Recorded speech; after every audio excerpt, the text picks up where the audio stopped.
Have you ever seen a brilliant business strategy completely fall apart because the team didn't have the right tools? Or worse, have you ever failed an audit because your team was using an outdated document from 3 years ago? Have you ever panicked because your top engineer quit and they were the only person who knew how your system actually worked? Welcome back to our ISO 9001 clause by clause series. In our last video, we covered clause 6 and built a proactive plan. But the great plan is useless if you don't have the fuel to execute it. Today, we are tackling clause 7, support in details. Think of this clause as the backbone of your quality management system. You cannot deliver a world-class product if you starve your team of resources or drown them in confusing paperwork. We are going to cover everything from your infrastructure and work environment to employee competence, communication, and document control. Let's dive in. Let's start with clause 7.1, resources and infrastructure. ISO 9001 requires you to evaluate exactly what you need to run your business successfully, and resources means much more than just hiring warm bodies. It means checking out whether you have the right infrastructure. If you are a logistics company, infrastructure means maintaining a reliable fleet of trucks. If you are a tech company, it means secure servers and up-to-date software. You cannot expect a 5-star outcome if you give your team 1-star notes. Furthermore, you must provide a work environment, which is clause 7.1.4, that actually supports quality.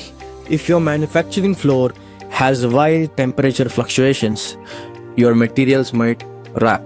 If your corporate culture is highly toxic, your employee will burn out and make mistakes. ISO 9001 demands an environment that physically and mentally allows your team to do their jobs right. Next is clause 7.1.5, monitoring and measuring resources. Let me give you a simple rule. If your measuring tape is broken, every single cut you make will be wrong. Whether it is a calibrated thermometer or a software analytics tool, you must prove an auditor that your measuring tools are calibrated and accurate. And then we reach clause 7.1.6, organizational knowledge.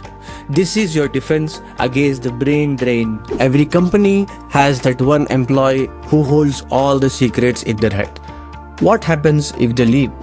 ISO 9001 requires you to capture that critical business knowledge. Whether you use training databases, video libraries, or standardized SOPs, you must ensure that the knowledge needed to run your business belongs to the company, not just to the individual. Now, we move to the people side. Clause 7.2, which is competence, and 7.3, which is awareness. Here is the reality check. Simply sitting in a conference room for an hour training session does not make an employee competent. ISO 9001 requires you to identify the exact skills, education, and the experience needed for every role that affects quality. If there is a gap, you must provide training, hire new talent, or outsource.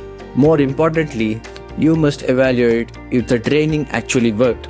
Can they apply it on the floor? And competence goes hand in hand with awareness.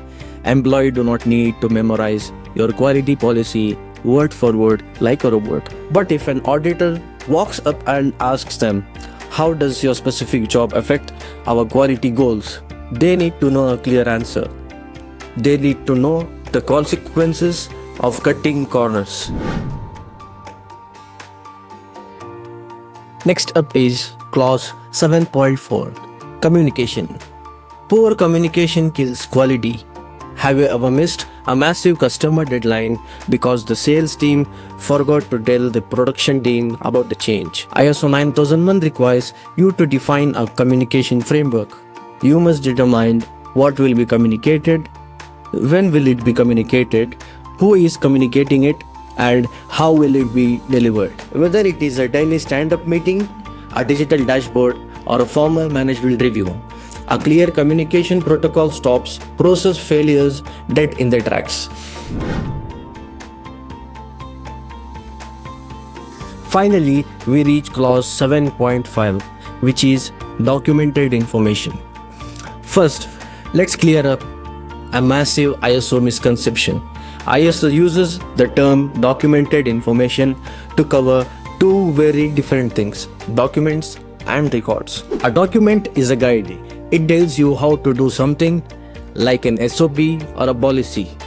You can change and update a document. A record is historical proof. It proves you did something, like a signed audit report or a calibration certificate. You cannot change a record once it is finalized. To pass your audit, you must control this information. If your team is saving files on their personal desktops named SOP underscore final underscore version 3 underscore real underscore final, you are going to fail. You need strict version control. Documents must be easily identifiable, approved by management, protected from unauthorized changes, and instantly available to the people who actually need to use them on the floor. To wrap it up, Clause 7 is about setting your team up to win by providing rock solid infrastructure, competent staff, clear communication, and controlled documents. You make quality the natural outcome of your daily operation. In our next video, we are moving to the core of your business operations. Clause 8, which is operation. If your organization is tired of fighting broken processes, needs help implementing ISO standards that actually drive growth, my team at Popularcert is here to help. We provide expert consultation, training, and certification support built for the real world. Make sure to like this video, hit subscribe, and visit popularcert.com to book your free consultation today. We'll see you in Clause 8.